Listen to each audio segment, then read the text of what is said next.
হাতে মাখা তরকারি যে কী যে মজা, সেটা যারা খায় তারাই বুঝে। তো আজকে আমি আপনাদের জন্য হাতে মাখিয়ে কীভাবে তরকারি রান্না করতে হয় সেটাই দেখাবো। বিসমিল্লাহির রহমানির রহিম। আসসালামু আলাইকুম। আই হোপ সবাই ভালো আছেন। তো এই যে ট্যাংরা মাছ করতেছি, তো আজকে হঠাৎ মনে হইলো যে কিছুই ভালো লাগতেছে না, কী করে ট্যাংরা মাছটা তো তরকারি, অনেকে তরকারি করে খায়, তোরা সবজির সাথে রান্না করে খায়। তো আমি আজকে ঠিক করলাম টক দিয়ে রান্না করে খাবো। এটা অবশ্য আমাদের এলাকার লোকেরা খায় না, বাট আমার শ্বশুরবাড়ির লোকেরা প্রচুর খায়। আমার শাশুড়ি যখনই বেড়াতে আসে, সে কিছু না কিছু টক জাতীয় জিনিস, যেমন বেলুম্ব, জলফাই, মানে এগুলো সে নিয়ে আসবেই। মানে যখন আমরা প্রচুর পরিমাণে গরুর মাংস, মুরগির মাংস, মানে এই জাতীয় খাবারগুলো দিই, একটা সময় পরে সে বলে যে আমার আর ইচ্ছা করতেছে না, তখন সে তার ওই বিলম্ব, জলফাই, আমের সিজনে আম, কাঁচা তেঁতুল এগুলো দিয়ে সে বলবে যে আমি একটা ছোটো মাছ রান্না করে খাবো। তাতেই হবে। যখন মানে রান্না করে, উনি নিজেই রান্না করবে, করে খাবে, খাই বলবে যে অনেক মজা। তো আমি শুধু দেখতাম, মানে কি বলে টক দিয়ে রান্না করে আবার মানে কাঁচা আম দিয়ে তরকারি রান্না করে খাওয়া যায়, এটা তো আসলে সম্ভব না। তো আমার জামাইরও খুব পছন্দের। সে যখনই যায় তার মা তার জন্য এটা রান্না করে। আমি কখনো রান্নাও করি নাই, কখনো খাইও নাই। মানে কেমন জানি লাগে আমাদের, আমরা যেখানে বড় হয়েছি সেখানে আসলে এরকম কখনো দেখি নাই কাউকে খাইতে। যাই হোক, মাঝে মধ্যে একটু একটু খাই, মানে ওদেরকে দেখি। তো পরে অনেকদিন তো হয়ে গেল বিয়ে হয়েছে, একদিন চিন্তা করলাম যে একটু ট্রাই করে দেখি। তো হঠাৎ একদিন, সেই দিন প্রায় 1 মাস হয়েছে, হঠাৎ মনে হলো যে কিছুই ভালো লাগতেছে না। তো গাছ থেকে আম পড়ছে, যেহেতু ঝড়ের সিজন, আম পড়ার পরে আমার জামাই 4টা আম নিয়ে আসলো। তো কি করব, একটা ভর্তা করে খেলাম। হঠাৎ ট্যাংরা মাছ নিয়ে আসলো, তো বললাম যে দেখি রান্না করেই দেখি। বাট আমি একটু আমার ওয়েতে রান্না করছি। ওনারা তো শুধু টমেটো, মানে কাঁচা আমটা দিয়েই পানি দিয়ে বসাই দেয়। তো আমি এটাকে আমার মতো করে করলাম, করার পরে মানে এত মজা লাগছে, আমি আমার ছেলেদেরকে বলিই নেই যে এটা খাও। আমি আমার মতো করে খেলাম। লাস্টে দেখে যে আমার জামাইয়ের জন্য কোনো রকম একটুখানি রাখছি। তো আসলে মানে অনেক সময় যখন রুচি আসে না, তখন কিন্তু এরকম করে খাই দেখলে অনেক ভালো লাগে। আমার আমগুলো একটু পেকে গেছে, কারণ আয়না ফ্রিজে রাখছি। উপর থেকে তো বোঝা যায় না আসলে সবুজ কালার।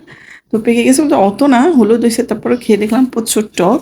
তো আমি এখানে মরিচ গুঁড়া, হলুদ গুঁড়া, লবণ, তারপর হচ্ছে কাঁচা আম, একটু রসুন বাটা দিছি। অনেকে জিরার গুঁড়া দেয়, আমার জিরার গুঁড়োটা একসময় খাইতাম, বাট আমার কেন জানি এখন মাছে, ছোট মাছে বিশেষ করে জিরা, জিরাটা দিলে ভালো লাগে না। তো যেটাকে আমি মাইখা কিছুক্ষণ রেখে দিছি। আপনারা চাইলে আপনারা রেখে দিতে পারেন, সাথে সাথে রান্না করলে করাচ্ছি, একটু রেখে দিলেই আমার মনে হয় ভালো হয়, মানে মশলাটা ভিতরে ঢুকে। তারপর যেভাবে আমরা রান্না করি ওভাবে রান্না করব। এই যে পেঁয়াজ একটু হালকা ইয়ে করে ভেজে পেঁয়াজটা দিলাম, একেবারে লাল করা যাবে না। আবার কাঁচা পেঁয়াজ দিলেও একটা টেস্ট, আমার কাছে মনে হয় যে তখন আর মাখা মাখা লাগে না, একটু ছাড়া ছাড়া লাগে। যেমন আমার শাশুড়িরা যেটা রান্না করে, ওনারা কিন্তু কাঁচা পেঁয়াজটাই দেয় এবং কষায় না। তো আমার কাছে মনে হচ্ছে যে কষাইলে মাছটা একটু হলুদ কালার হয়, আর ওনারা যেভাবে রান্না করে ওভাবে কিন্তু মাছটার কালারটা সাদা সাদা লাগে, খেতে মজা, বাট সাদা সাদা লাগে। আর এভাবে কষাই দিলে আপনার ঝোলটা একটু ঘন হয়, আর ওনারা যেভাবে রান্না করে ওভাবে দিলে ঝোলটা একটু পাতলা হয়। তো আমি আমার প্রসেসিংয়েই রান্না করলাম। সেদিন যখন রান্না করলাম দেখলাম অনেক মজা হয়েছে, সেই জন্য আজকে রান্না করলাম। কালারটা কিন্তু অনেক সুন্দর এসছে, মানে মাশাল্লাহ। যে আমি কষানো শেষ, কষানো শেষের পরে একটু পানি দিয়ে দিলাম, যে যতটুকু পাতলা করতে চান। অনেকে পাতলা মাছের ঝোল বলে, বাট এটা টক দিয়ে করা। আমার মানে বাবার দিকে লোকেরা এটা কখনো খায় নাই, আব্বাকে একবার খাওয়াইছিলাম, মানে ওনার ভালো লাগে না আসলে। হঠাৎ কিন্তু একটা ডিস্ট্রিক্টের খাবার ভালো লাগে না অন্যদের। তো আমি ঢেঁড়সটাও আমি কিন্তু হাতে মাখাই করি। আপনি ফার্স্টে পেঁয়াজ, মরিচ যদি দিয়ে দেন, তখন মনে হচ্ছে যে ঢেঁড়সটাতে ভালো করে লাগে না। আমি মানে যতটুকু দেওয়ার দিয়ে ভালো করে কষলাই, তারপরে হচ্ছে বসাই, তাহলে দেখবেন ঢেঁড়সটাও ভালো লাগে। আর ঢেঁড়সটা তো অত হলুদ দিলে আমার কাছে মনে হয় যে ভালো লাগে না। আমরা হলুদ একদম সামান্য দিই, আবার অনেকে দেখি দেয়ই না, আবার অনেকে দেখি প্রচুর হলুদ দেয়। আসলে যার যার টেস্ট অনুযায়ী এক একজনের রান্না কিন্তু এক এক রকম হয়। তো এই যে আমার ঝোল হয়ে গেছে, মানে মাছটা হয়ে গেছে। তো যে যেরকম চান ওরকম ঝোল রাখতে পারেন।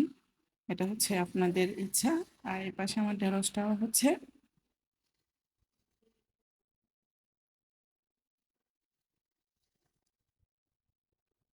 ভেঙে গেছে। আর ঝোল কমাবো না। দেখেন মাশাল্লাহ অনেক সুন্দর হয়েছে। আপনারা অবশ্যই ট্রাই করবেন।